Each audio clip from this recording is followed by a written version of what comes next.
I'm going to show you how we make our adobo at home. I like the sauce nice and thick and the chicken nice and tender. So you can either do chicken legs, chicken thighs, or a mix of both with drumsticks. Here I'm using a mix of both. It's about 2.5, 3 pounds. That was 2/3 cup of coconut vinegar. This is half a cup of soy sauce. That is 1 tablespoon of sugar, about a quarter to a third cup of garlic. You actually can never have too much garlic in this recipe.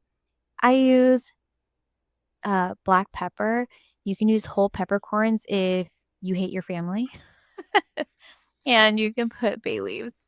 I stopped using whole peppercorns when I was serving this to people who haven't had the dish before because they thought it was part of it. So you can either marinate this like this for like 30 minutes to an hour, or you can do what I do, just throw it directly on the stove. We're going to cook it with the lid on anyway.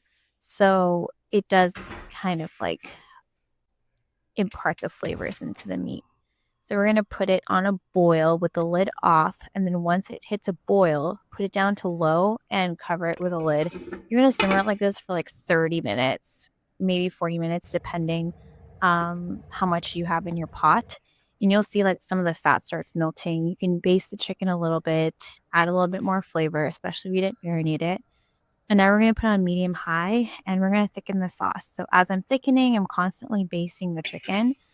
Some people like to brown their meat before they do this. You could do it my way where I just kind of do it at the end with the oven, or you turn it on high and the fat that's mixed with the sauce will actually crisp up the skin. So there's multiple ways of doing this. It's to your preference, but I care most about having thick sauce. So here I'm just putting it in the broiler for about like 3 minutes. Just getting the tops of the skin a little bit drier so it can get a little bit crispy. It's not going to be super crispy, but it's just going to be make it a little less gelatinous. So you can see here the sauce is thickening. It has reduced significantly. So at this point, you can turn it on low. So it looks a little soupy still, but you could see it has thickened because when this cools down a little bit, you can see that the sauce is nice and thick and it's perfect to put on your rice.